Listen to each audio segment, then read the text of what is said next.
Good.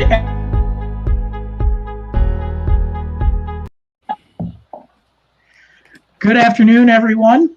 Thank you for joining us. I am very excited to have an amazing panel here this afternoon.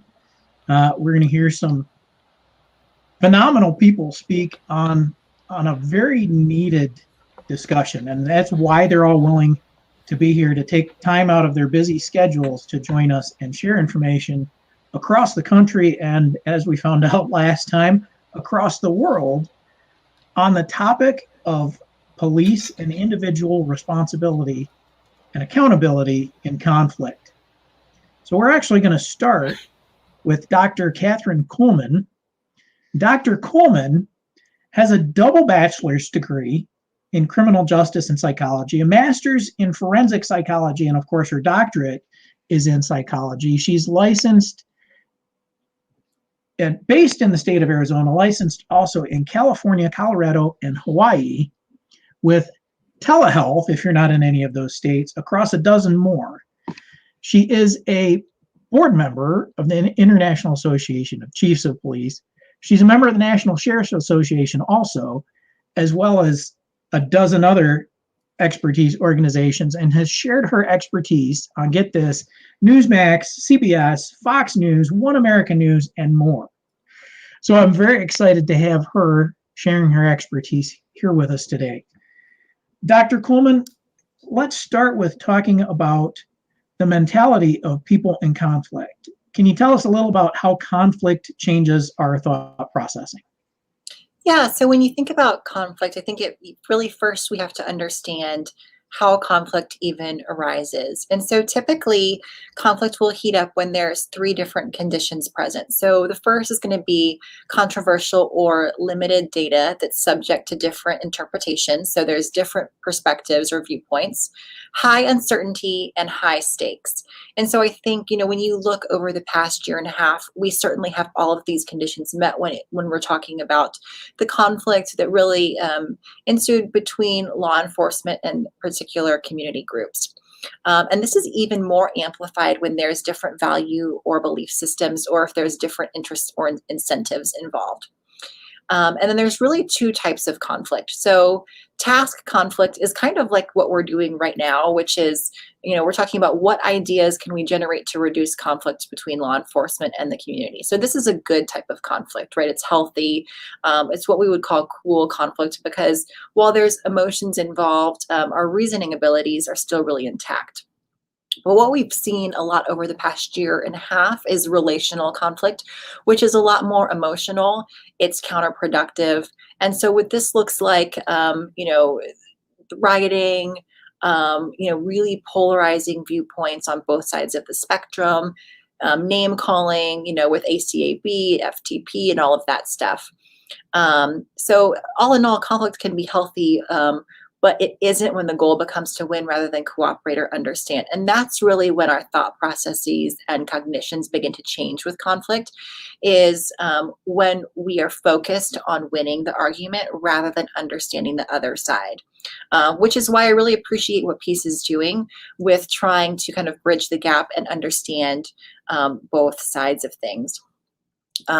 So if any of you who are listening or watching have ever read the book True Believers, it was written many years ago, but it really gets into talking about conflict and how people can become so polarized. And so people get very into their own perspective. They want to win, and it further divides people. And so the further people are divided, it makes them feel like the other side does not understand them, which then only validates and amplifies strong opinions. So then it becomes this vicious cycle. And really the only way to stop it is to kind of take a step back and try to think about this from a reasonable perspective.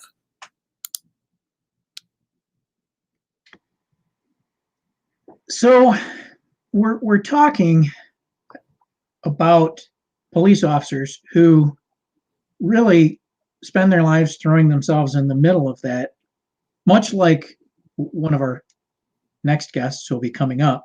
But talk to us about that mentality. What does that do to police officers to be continually exposed to that, because we're not talking about them dealing with that good, cool conflict, that task conflict that you talked about, but they're in the middle of people at their worst days with that emotional conflict. What does that do to them?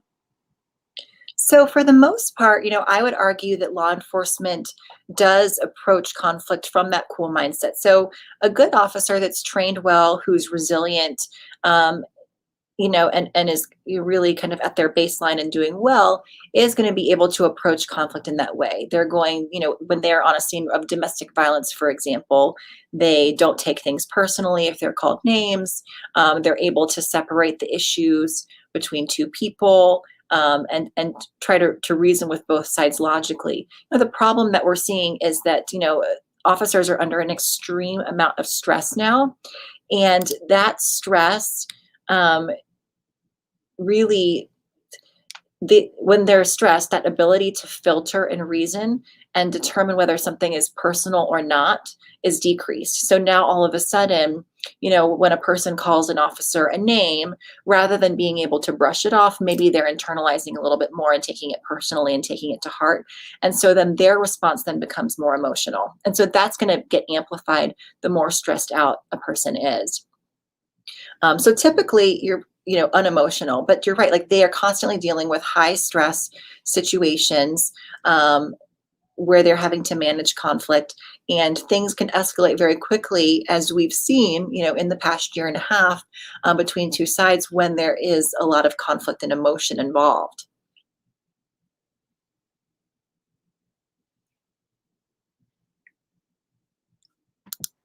I need to unmute. I would assume that then has a wearing effect on them. What's the long-term effect of that? Is it a compounding effect? Over time, absolutely. So stress over time creates this cumulative stress and cumulative trauma for officers.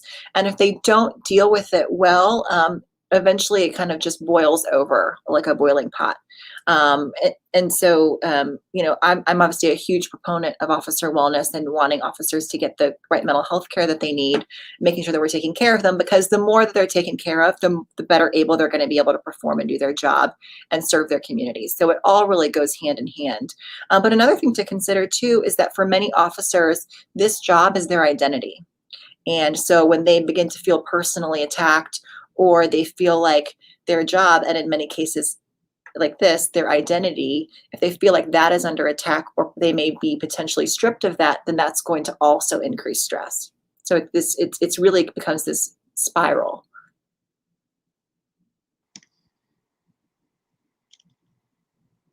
So then I'm following you correctly. We're in an emotional situation, and then they're attacked personally, or I'm sorry, they feel, because they're identifying with their job, that they're attacked personally. It really spirals them downward into a negative situation. Absolutely. So I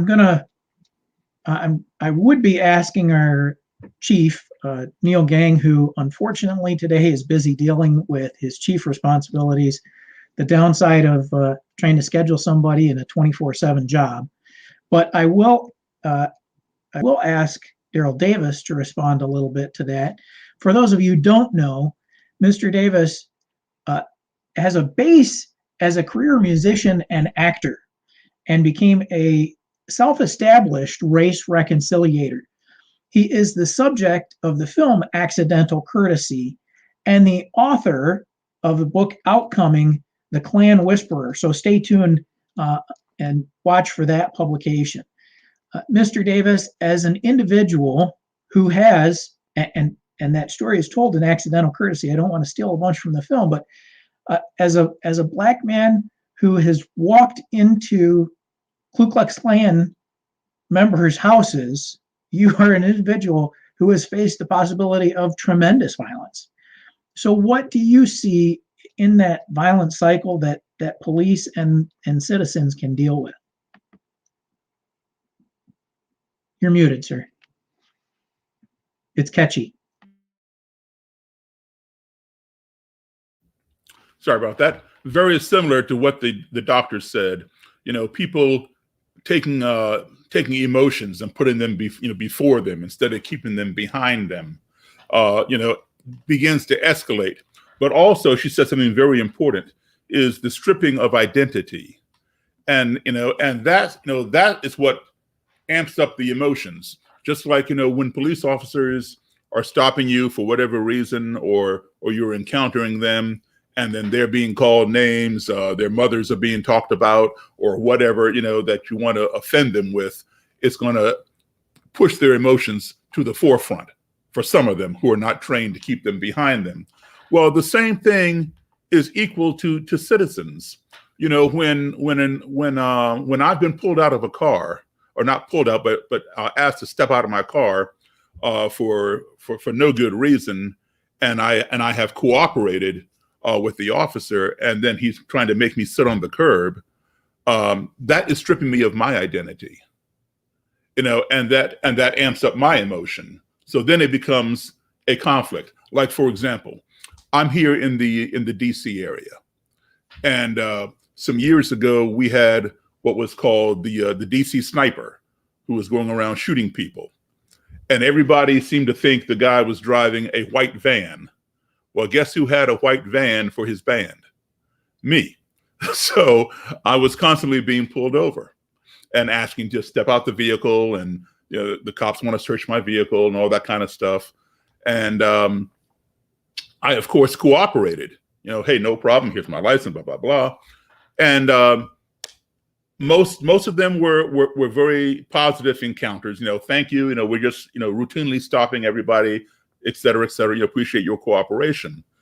Every now and then somebody will pull over a white van, meaning mine, and get all indignant and try to reduce me to something less than themselves. Sit on the curb, blah, blah, blah. No, I'm not sitting on the curb. And then we would get into it.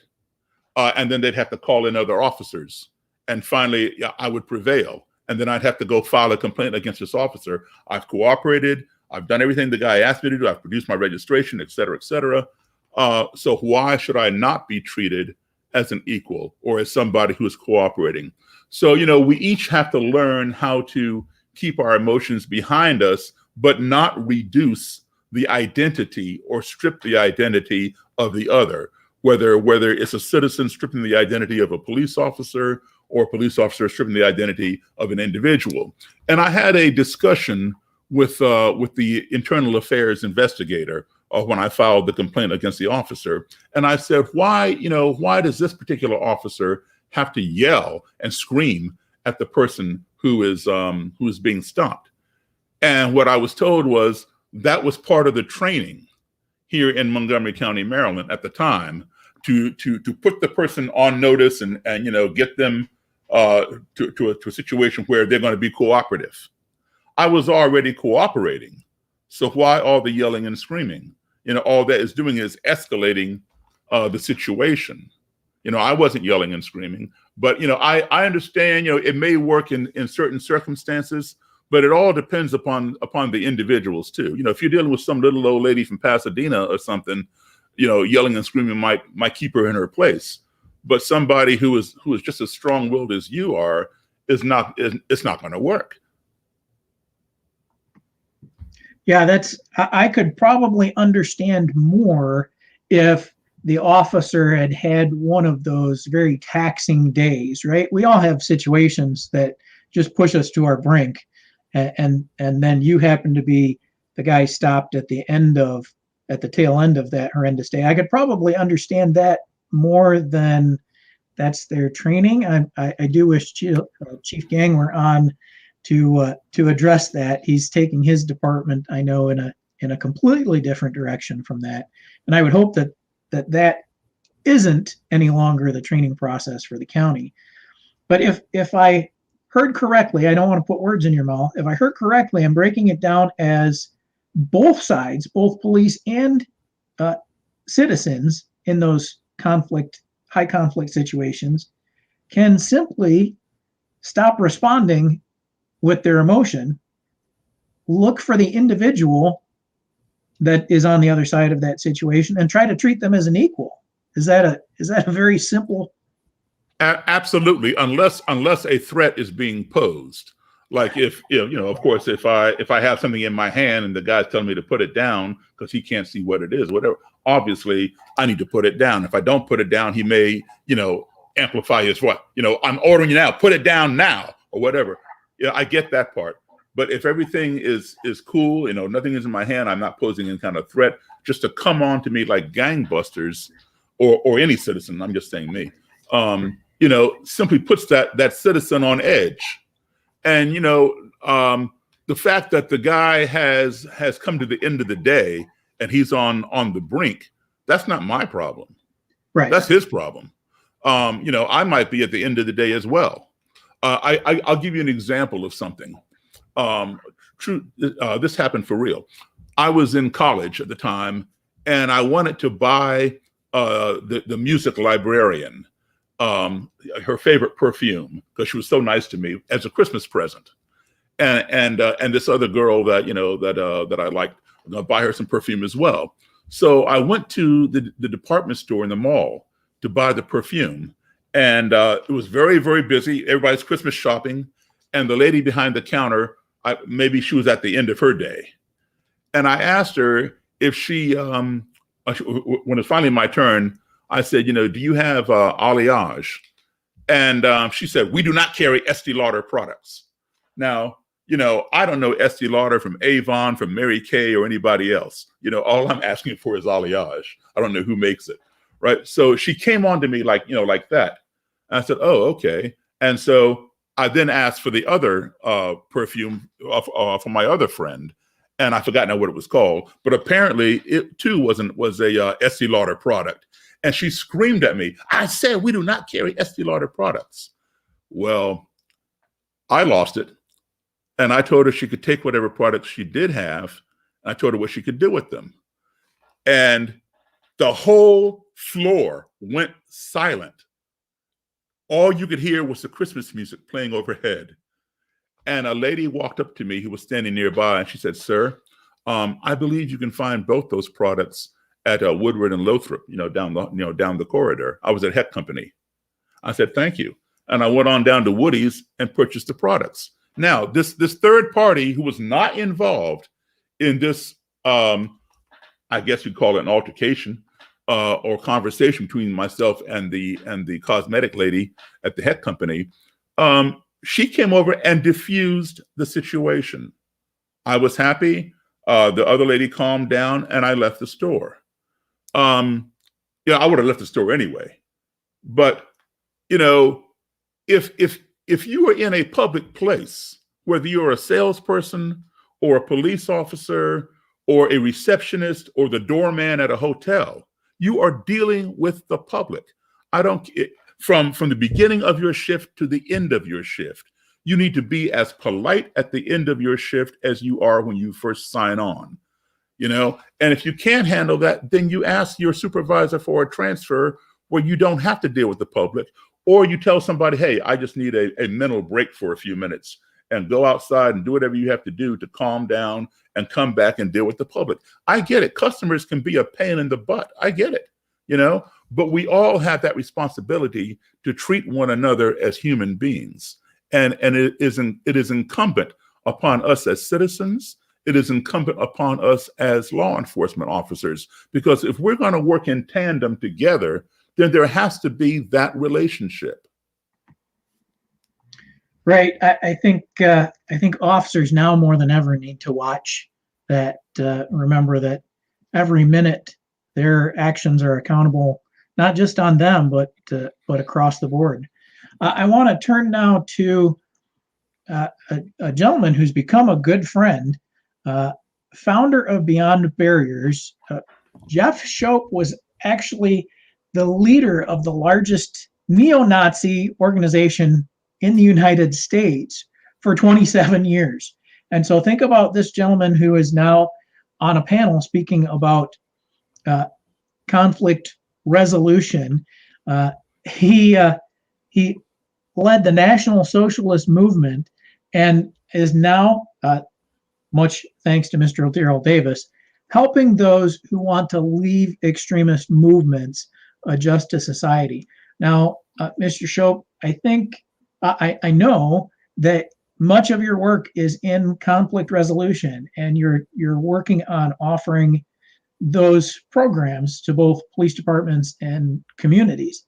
How do you see those conflict resolution skills helping in the situations that we're talking about? Well, thanks again for having me, Anthony. And I'd like to say everything Darryl and Katherine said was incredibly important and excellent points. And what we can do, I think, coming from a citizen standpoint is, we've heard a little bit about, police responsibility and things of that nature, but from a citizen's role as well, we have to look at this from a lot of the citizens, especially over the past year and a half with the rallies and riots and things like that, have been very nasty, I guess, for lack of a better word, towards police departments. And we have to remember that the person standing across from you, whether they're wearing a badge and a gun, or whether they're wearing civilian clothes, or whether they're military, doesn't matter. We are all Americans. We are all human beings. We need to reconnect with our humanity. We have to start seeing one another as human beings. And a lot of dehumanization has been done, especially coming from the community side towards the police departments. And I believe a lot of that, the media plays a heavy role in that, amplifying very negative stories, very news grabbing headlines and things like that. When something terrible happens in a police department in a specific incident, it's all over the news. It's re-amplified. And I think we all know that mistakes are made and there's horrible things that happen and people make mistakes. And instead of pointing out that in these specific instances that perhaps that particular officer made a mistake, that is not reflective upon entire police departments or on the entire policing industry. This is a big problem. And I believe without, going after the media per se, that the media does play a role in that, and they have a responsibility in not behaving in that manner. That's one of the things we're seeing with the polarization in the country right now. And why I speak about these things is coming from the past background that I have. I was one of those polarizers. I was one of the, key people that was organizing this type of, negativity and hate and divisions between the American people. So who better to speak about that than somebody that was once, a victimizer, someone that was once, engaged in these things.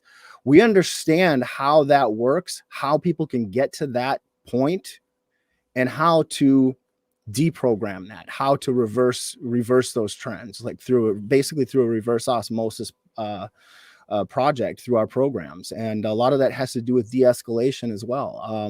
If you're talking to somebody, you're out on the street, you're having a conversation, and you're screaming and hollering in their face, just like my colleague and friend Darryl had said there, people aren't going to listen. Your ears shut off, and that's a pretty common. It's a pretty common outlook. So I think what we need to do, and really where we're coming from, is by changing the hearts and minds of people. And that's one of the things that we're very good at, clearly. And I'd say Darryl's one of the absolute best in the country. Darryl's personally, helped over 200 Klansmen walk away from that life. So, we're onto something here, and we're trying to, bring that into the mainstream society and take our skill set and the things that we've learned from our lived experience and bring that into healing the relationship between the police and the community. Hey, Anthony, if I could just dovetail into what Jeff said here. Absolutely. I was well aware of Jeff's background before I met him. And I'd seen him on TV. I'd seen him, on YouTube. I've seen him at his rallies. And, this was a strong proponent of racism. He wasn't somebody, that I thought, is going to be, one of my best friends. Okay. And when in the movie Accidental Courtesy, he was asked to come and have a conversation with me. And so I was prepared as well. So my image of Jeff, I mean, I knew what he looked like, but my persona of him was, this hateful person He hated Jews. He didn't like blacks. He was violent. He's vicious. He's the leader of the biggest Nazi party in the country, etc.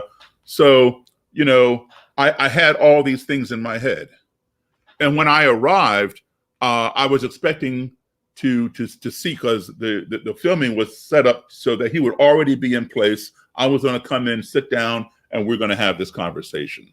So I'm geared, to focus on that, and I'm sure he was as well. But when I arrived, he was not in place. In fact, he was on break outside, sitting on a bench. And I recognized him when I pulled in the parking lot. And I said, oh, that looks like, like the guy. And so I got out of the vehicle and I walked over to him. And I said, hi, are you Jeff? And he goes, yeah. I said, I'm Darryl.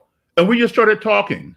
And man, we just talked like just two people, in the park. And we got to know each other in those 5 minutes before we walked in. It was hard, I think, on his part and on mine to have any vitriol towards one another, because we had treated each other as human beings. And, that stayed with me. That stayed with me. And I know it stayed with Jeff. It may not have matriculated or manifested itself overnight.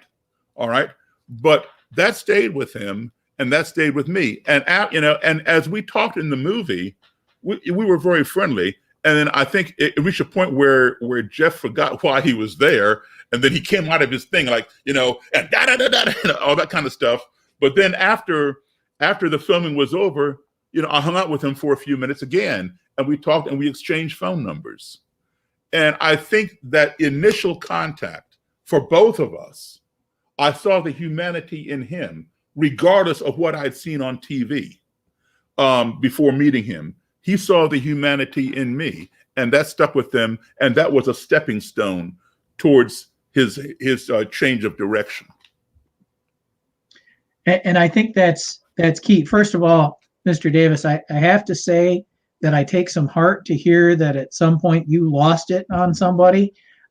For those it's human of us, being, we're humans. Yeah. It goes to prove the point that you are human. And Jeff, I'm sure that's somewhat, I watched your face as he was talking, and I was chuckling a little bit to hear how that was set up. I'm sure that's somewhat difficult to hear, that you were at one point so against somebody who has so much to offer. Yeah, it was Darryl definitely planted a seed, and it was something that really resonated with me for a long time. And it's one of the things that we've learned in the work that we do too, is that by humanizing the other, rather, or in the case of with extremists, getting to rehumanize, because they've literally lost that humanity. It's not gone, it's not missing, it can be reobtained, but it's behind that barrier, it's behind that wall where they've lost that connection. They've become isolated, they become behind these barriers. And that's one of the things, one of the tactics maybe isn't the right word, but one of the programs we use is basically to reconnect people with that humanity, show them like Darryl showed me his humanity. That's really what hit me harder than anything.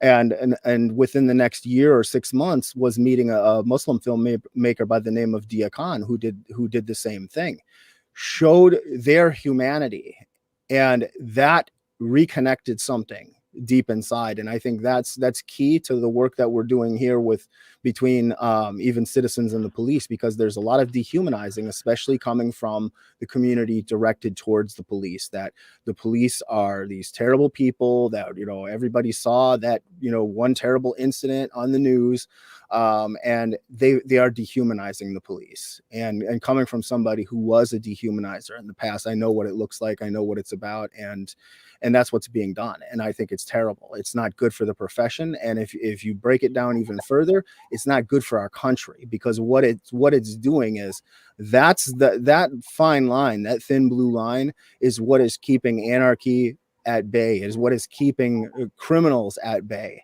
We can have this perfect vision of society where everybody's going to get along just fine, but it's the criminals, the psychopaths, the sociopaths, those people would take advantage of a system without policing. So we need to, the general public needs to think about that when they're dehumanizing that officer that's across from them, whether you agree with what they're doing or not, whether you're at a protest and you're speaking against them, you have the right to do that. But don't dehumanize the other. Don't dehumanize the person that's standing across from you. Remember, that's a father, that's a mother, that's someone's daughter, that's someone's son. And a lot of times I don't think it, I know it, but when you're involved in these extreme movements and we're seeing that spill over into mainstream society, you're dehumanizing other people.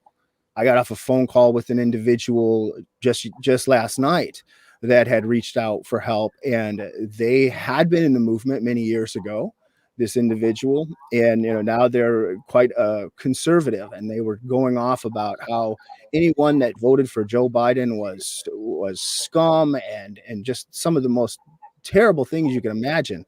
And it's like, where is this coming from? And you're having this polarization in the country where even between the political parties now, it's not just a racial thing. This is going on all over the country. And between Democrats and Republicans, people are getting this radical, and it's a shame. So we need to work on that as a community, as a country.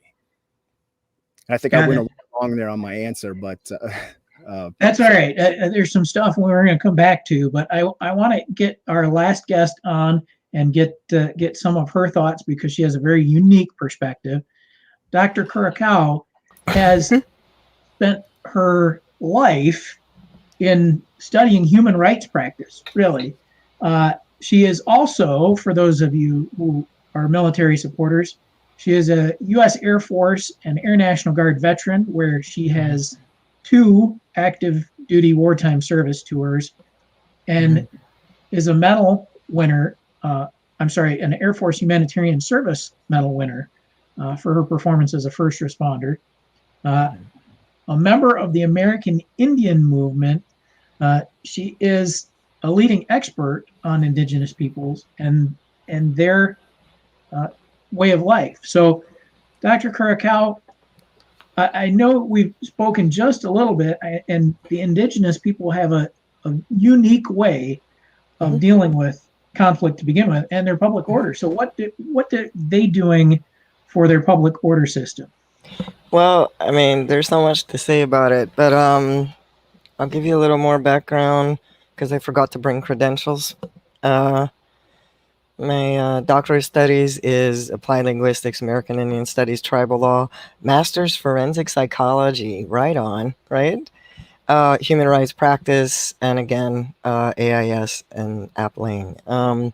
So I bring all that. I'm an empirical researcher, and I'm an expert in conflict resolution and mediation, as well as just being Indigenous, which, yes, that means that my whole life has been a human rights struggle. Ha ha. In your context of what you're speaking about, peace, police relations, law, justice, conflict resolution, and as a linguist, I noticed the language being used had a lot to do with things like cooperation, agency, identity, and you've all described what happens when we weaponize language. The Cree people, my people, were called Euniyu. Just so you know who we are. We're in Canada, Quebec. For 150 years, we've had a Western judicial system imposed on us through the Indian Act, so that they put chiefs and counselors on top of how we conduct what we call justice. But for all of our existence, we've had the traditional system, which is not punitive. The main difference between the way we practice justice and the Western way is that we see the consequence as harm. We do not see the consequence as punishment. So therefore, we do not enact punishment. It does no good for an individual who's committed harm and is now responsible to participate in reconciliation for it, to sit and rot in a jail cell where he can do nothing. It does no good for someone like Jeff, other extremists, to leave an extremist movement and be so vilified and persecuted that there's nothing they can do for reconciliation that they cannot participate in the restoration of justice, even as the perpetrator. Is a massive cultural difference. How that relates to both leaving hate and how that relates to police community relations. When the society, when the people, and you have to remember indigenous relations with federal and law agencies is as bad as it gets. Why hasn't our situation exploded into what we saw a couple years ago? AIM was founded in response to police brutality. Right. One thing that kept us from it getting worse was our sense of justice. Respect and trust has to be established, or there can't be any reconciliation. When society sees the police as having breached that, okay, no respect, no trust, when they pull you out of a car just because reasons and you're sitting and being yelled at, you have conflict. When agency is involved, as Darryl says, don't strip my identity. I'm the agent. You're asking me to act.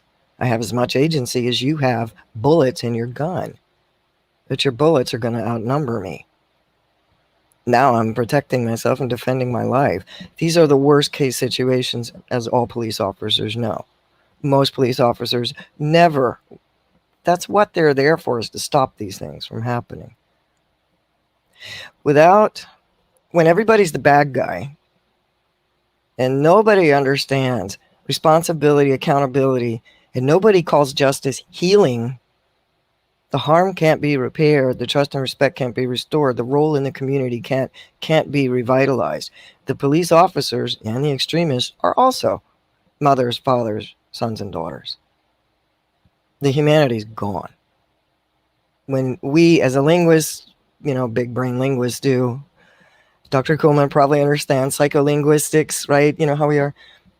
When we weaponize language, for instance, I'm a conflict resolution expert with a special training model. It's used at Supreme Court, Tribal Court, the United Nations, etc. The Cree practice, it's built into our native language, is to remove the pronouns. I cannot point at you. We can only speak of the problem. There is no I, there is no you, there's no opposition. That's how we handle it linguistically. Darryl has sat for a little touch of that and intuitively understood the principle of speaking with agency while leaving the door fully open for the other. Intuitively grasped it. Several other members of Beyond Barrier staff had sat for it. They intuitively grasped it. As soon as the pronouns came out, they were like, oh, it's just about the problem. Yes. If that were incorporated into police training, you would see a de-escalation, because the person being pulled out of the car isn't being constantly pointed at with two things: words, barking, and a gun, biting. All of these imply death, danger, guilt. It's one thing to cooperate. It's another thing to be coerced into compliance. So in my background, I've had to live my entire life in these kind of conflicts. I used to be what's called a head lady on what we used to call the powwow highway, which is a medicine drum that was brought out to do ceremonies. In our area, especially in Deep South, where I'm from, the relationship with any law enforcement, Wildlife and Gaming Commission, of course, was incredible. It was in the Border Patrol law with federal agents. It was pretty clear that they weren't interested in conversations with us.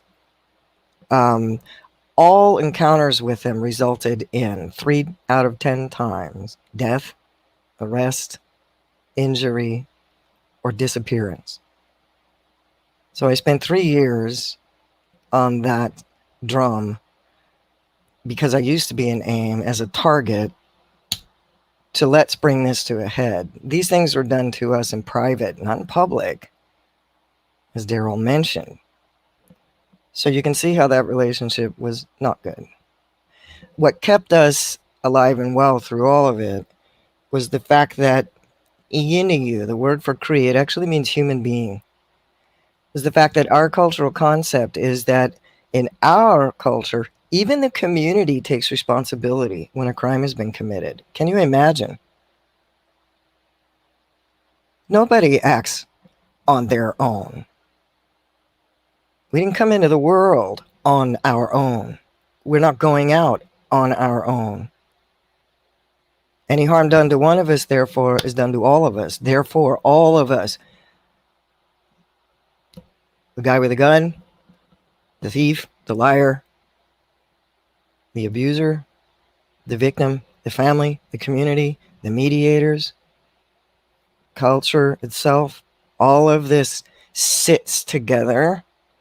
No matter how much you kick and scream and throw a fit and get nasty and cover your butt up and walk away and lie about it, what you did, all of us will sit together to get to the truth. Because if you tell us the truth about what you've done, you've kept the respect. If you say, I think that I can do this to make this better, then you've chosen to keep the trust.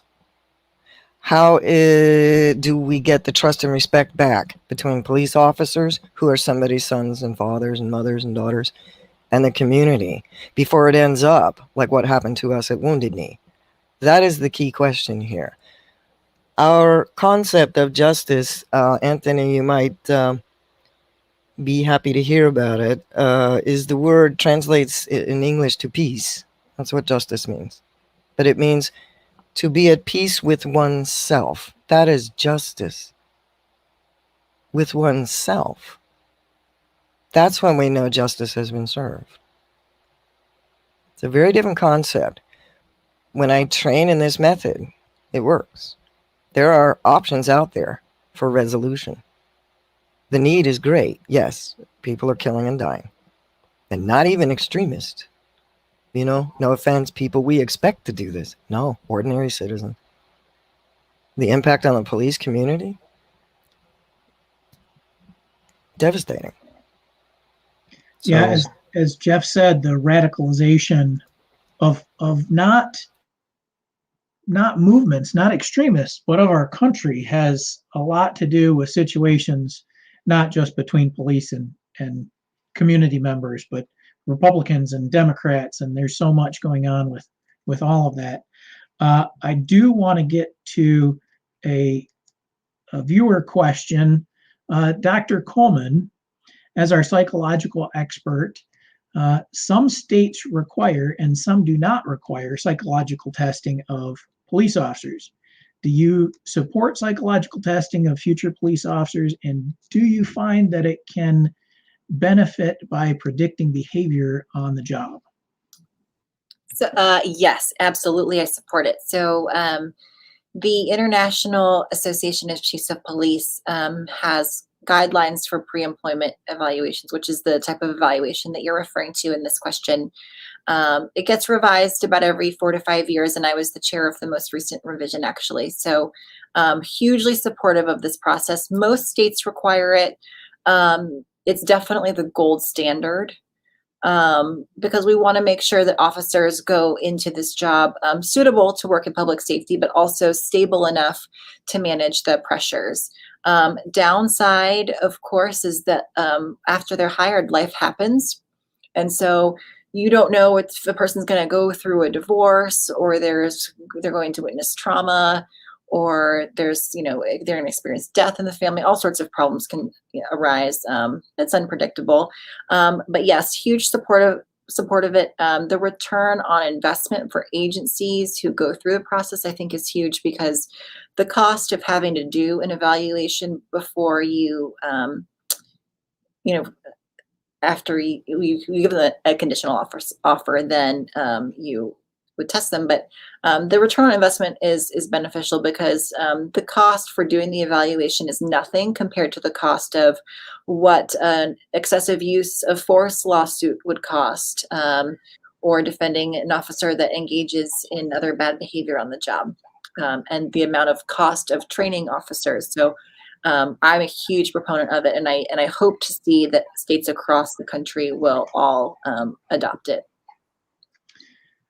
Yeah, I think much like in teaching, there's an issue with it there with a lack of funding, because while you said you gave that qualification that the cost of the evaluation is nothing compared to the response of an officer with inappropriate actions. I know for a lot of smaller agencies, they look at that few $100s, and that's a huge cost when they've got somebody who is otherwise state approved by some kind of training or qualification. So I will jump in on Chief Gang's response there, since he's not able to be with us today. But I do wholeheartedly agree with you. I think it is worth it.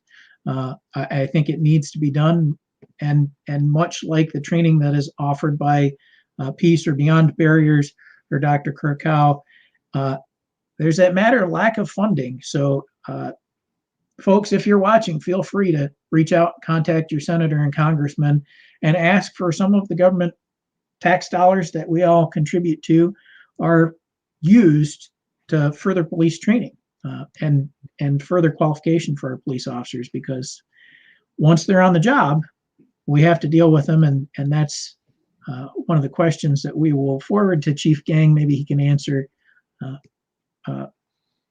later on. Once they're on the job, there's a more difficult process to remove somebody than there is to get them on to begin with. Jeff, we talked about encounters and the dehumanization. I want, if you would, for a minute, address the dehumanization of police as we look at them being the face of issues across society. I think, and I'd like to hear your thoughts on that, because people have to deal with police, and that might be the result of many other governmental organizations that they've been involved with. Police are the front line. Do you see part of that as being a problem? Is that increase or dehumanization of them? Yes, I do, because it's what the citizen sees. So when they think of something that they don't like in society, I've seen it in my lived experience at rallies over the years. The far right would go out, have a rally, and the far left would come and attack police, attack the far right. Typically, if there wasn't police there, sometimes there wasn't fighting. There was a incident I remember, I believe it was in Austin, Texas, years ago, and it was the far right and the far left were out there, and it was at the state capitol, and there was quite a few. The far left quite outnumbered the far right, and they were getting closer and yelling and hollering and things, but there wasn't any violence, and there was no police. And at some point during this, about 20 minutes into the rally, the police all had come out of the state capitol and started, walling off like a human shield, a human wall around the area to keep the two sides separate. The moment they came out, the far left extremists who really have an issue with police, they started pushing the police, throwing rocks, more at the police than at the far right. So there's a lot of that type of behavior that goes on, and I don't think they're dehumanizing as well. They're dehumanizing those people. They're not seeing that officer as an individual. And it's easy to do that. It's easy to do that from the other side, looking back too. Coming out of the experience that I had in the extreme far right, you dehumanized entire groups of people all the time. So coming from that perspective and realizing that and understanding how important that is to deprogram people from thinking in that way. We really, the simple answer is we have to start seeing each other as human beings once again, and not seeing it as, well, that guy's a police officer, that guy's a Democrat, that guy's a Republican. And I was guilty of it too. I mean, I remember anybody to me that was on the left was a communist. It was just that wasn't accurate, but they were just all thrown into that category. And that was that way for years. And people would say, well, what do you mean that guy's a communist? Isn't he a Democratic Party member, or isn't he with this? Or why you say communist? I said, they're all just thrown in that box, so, and it's not just extremists that do this. A lot of people do this, and they'll just look at the police department and say, this is just a bunch of, terrible people. And it's not accurate. It's not even close to accurate. And we as a society have to stop doing that. This is a societal problem. And it's a way that we look at one another. And it's something I feel like is maybe not being taught as well in the schools as it should be, because, we all grew up and we all remember our parents saying, treat others as you would want to be treated. And we don't see a lot of that now. When you think about that, how these people treat one another, no one wants to be treated like that. I don't care what side you're on. It's not right. So I think coming from a human perspective, we just need to be a little better to each other. Point very well made. I see heads on the panel nodding. As we wrap, we're closing in on an hour here. We're going to wrap up. I want to give each of our panelists just a couple of minutes for parting thoughts. Mr. Davis, go ahead, sir. Yeah, sure. I want to add to what Jeff was saying. Now, I'm not saying that every reason is justifiable, but I do want to explain why some of that or where some of that anti-police rhetoric does come from. It may not always be justifiable, but there are reasons why it evolves. In the past, oftentimes police have been the perpetrators of violence on minorities. We look at 3,000 peaceful Black marchers marching to the courthouse in Birmingham, Alabama, just to register to vote, when the police chief named Eugene Bull Connor called out the police dogs and the fire hoses and just attacked these people. We've seen many incidents of that, where the Greensboro massacre just a few years back, where I knew the guy who orchestrated that, the head of the Klan, Virgil Griffin, who got away with it. He had arranged for the police not to be present when the Klan shot and killed 5 Communist Worker Party members, and then the police show up after the scene. Same thing with the Birmingham bus station beatings and fire bombings of the Freedom Riders. The police had arranged with the Klan to not be present, so the Klan could come in and beat up the people who were trying to integrate the Greyhound bus station in Birmingham. Same guy, Eugene Bull Connor. It happened on Mother's Day. The FBI filmed it, but could not do anything because it was a state thing. So, and then when the media asked, well, where were the police when all this was happening? You knew they were coming and the Klan was going to convene. Oh, well, it's Mother's Day. The police were home with their mothers, said Eugene Bull Connor. So, that is not that far back in our minds, which taints, a view of police, especially with older people. So they already have it in their minds. A second thing is this, that a lot of people don't understand the role of the police, which is to protect the constitutional rights of people. The Klan, the neo-Nazis, the far right, the far left, everybody has the right to freedom of assembly, and freedom of speech. And the police must protect those rights, regardless of who is expressing it, whether it's the Klan or the Nazis or whoever. For example, some years back, I was there. The Klan had a march from the Capitol to the White House down Pennsylvania Avenue back in the 1980s here in the Washington, D.C. area. Now, Washington, D.C. is 2/3 Black. The police chief of Washington, D.C. is 2/3 Black. He led the Klan on that. I'm sorry, it was from the White House to the Capitol. He led that march and had his police protecting the Klan so they could exercise their rights. There were probably, I don't know, maybe 50 to 75 robed and hooded Klansmen marching, and there were others who were not in their regalia. But there were thousands of protesters, and it turned violent. The police got attacked. Why? Because they were protecting the Klan. But it was the Klan's right to march, regardless of how despicable their message may be. And so people can understand, well, why are these Black police officers protecting the Klan? They are entitled to the constitutional right also to freedom of speech and freedom of assembly and the right to march to the Capitol like anybody else.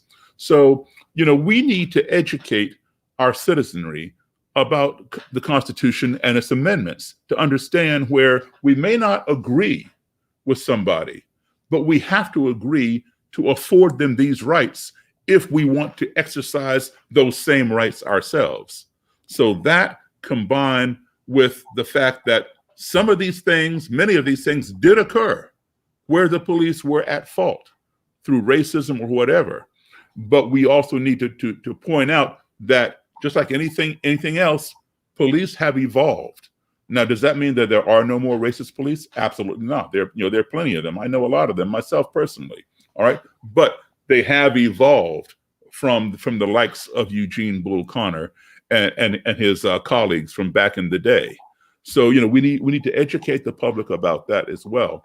Also, I want to wrap it up by saying I agree with the doctor about yes, psychological testing definitely needs to be implemented across all 50 states, and I would even add that there should be 2 more components, and I'm sure some states probably do this in terms of yes, once you're hired, as she points out, life happens. People go through divorce or they get jaded on the job.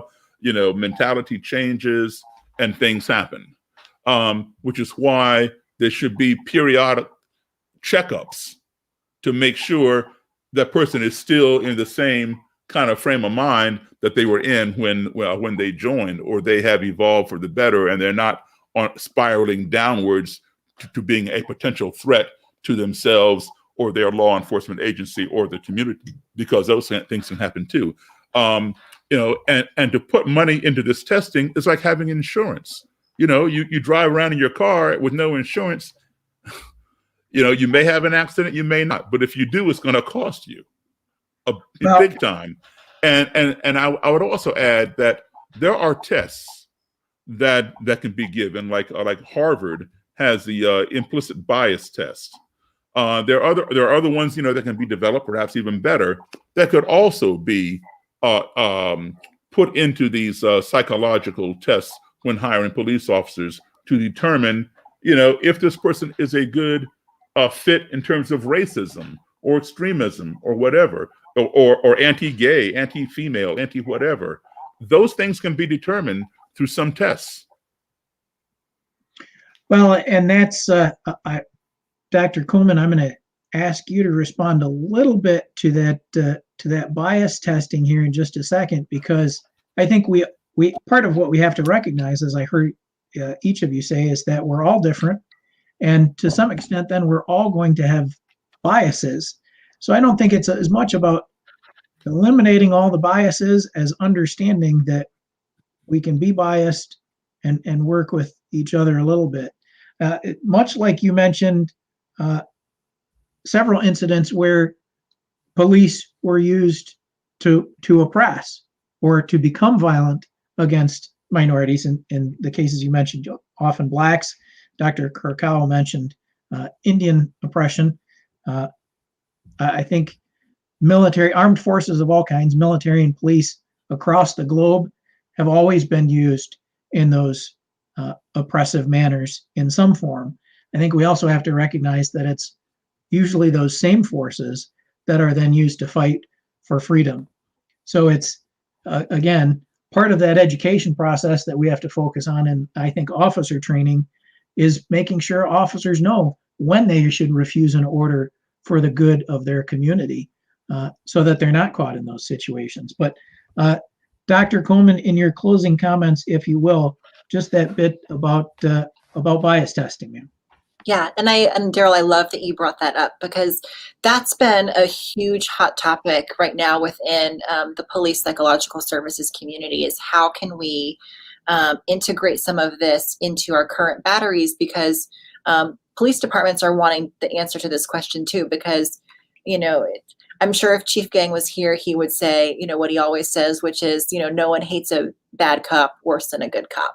And that's how agencies feel. And so they want to weed these people out as well.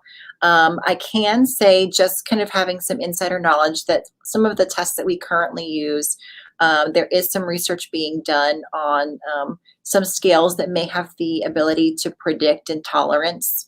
Many agencies are requesting that we include language in our reports about whether or not the candidate expressed any kind of bias toward racial or ethnic minority groups. So if they make a comment during their interview that leads us to believe that there may be something there, we're letting agencies know. The most difficult part is psychological tests have to be validated, which takes years of research, and they need to be normed on law enforcement. And so how can we actually predict that bias will lead to problematic actions, right? So a person having a bias is one thing, but how do we know that they're going to act on that bias? And it's a really big deal to say this person is racist, don't hire them, if they're not. That's like a lawsuit waiting to happen, right? So that's kind of the problem that we're going to be running into. And so I think what we're going to see over the next couple of years is the tests that have already been validated and normed. You're probably going to see additional research utilizing those tests and trying to predict behaviors or poor emotional intelligence, people that are likely going to be unaware of their own biases and therefore kind of subconsciously act on them. So I think that that's what we're going to be seeing. But Darryl, I 100% agree that that's something that needs to be addressed in that hiring process. And so hopefully we can appease everybody and make it happen. My money is on Dr. Kuhlman and Dr. Kurakow to come up with those perfect tests and to be implemented. Because I know you guys are young. You said it's going to take years. I might not be here then, but you guys will still be here, and you guys can come up with those tests because I know you all got it up here. Well, you can't go anywhere, Darryl, before I put that band together that we talked about. That's what? right. It's not good. I didn't sing the blues. I didn't include Dr. Kurakow's background as a musician as well. So, okay. Well, two of them there hit it off on that note. But I think you've each, Mr. Davis and Dr. Kuhlman, addressed something that becomes a huge issue, that funding matter. First, we have to fund the research. Then we have to fund that additional testing throughout the career. And Mr. Davis had mentioned earlier that often if we're experiencing that high stress, that we should just take that mental break and bring ourselves back into a check. I happen to work for a police department that was against that kind of break, pushing to take call after call after call. So when I know Chief Gang would love to respond to that, because he is a man who asks his officers to make sure that they take that kind of time for themselves. But that's not a standard across the country, something else that we need to push for, unfortunately, extra money to be allocated for. So, Dr. Kurakow, you started to respond to Mr. Davis there. I'll give you your closing comments, and then we'll get to Mr. Shope.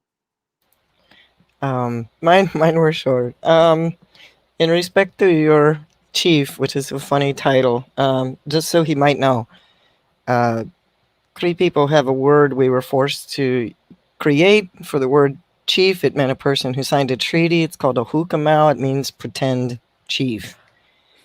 Chief Gang has another word. It's Cree. It's too difficult for you, but it means the person who took initiative first for the people. So your chief has earned his proper title.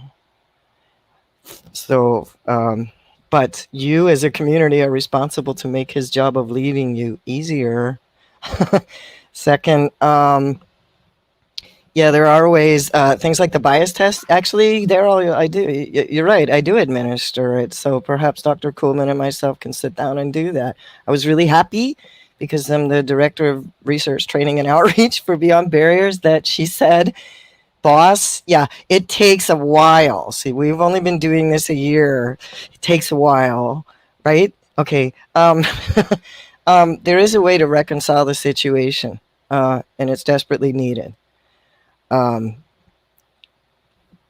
Indigenous people, often there's an old adage, it says that every war chief becomes a peace chief. if he can survive himself, because he learns that the loss of even one life is not worth it. Keon. Huge point. That's a mic drop. The loss of life is never worth it. So, Mr. Shope, the unenviable task of wrapping up after that. That's impossible. The Lord killed it on that one. Absolutely. No, these are very important conversations, and I just want to echo what I said a little bit earlier, is that I do think it's incredibly important that all aspects of our society, work to humanize one another or rehumanize each other a little bit better. And I think that's incredibly important. And I want to echo, everything everybody said tonight was so good, or excuse me, today was so good. It's really important we take these roles seriously, and as a society that we just do a little bit better. So it's an honor to be here again today, and thanks for having us. Thank you. Yes, absolutely. I want to thank each of you for the work you're doing individually, for joining in a discussion to share your knowledge and expertise across the world. That's a huge thanks for that.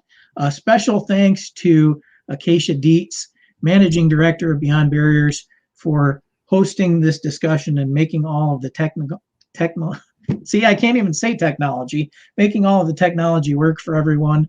Acacia, if you would, for our guests, before we exit, or we can exit and follow up, each of our guests here has websites that you can find them at. I know Beyond Barriers is beyondbarriersusa.org, and you can find Mr. Shope and Dr. Kurakow on that. Dr. Kuhlman's is Dr. Kuhlman, no period, drkuhlman.com. And Mr. Davis's is his name, DarrylDavis.com. So if you have any questions, you can message in. But I thank you all for listening in. Stay graceful.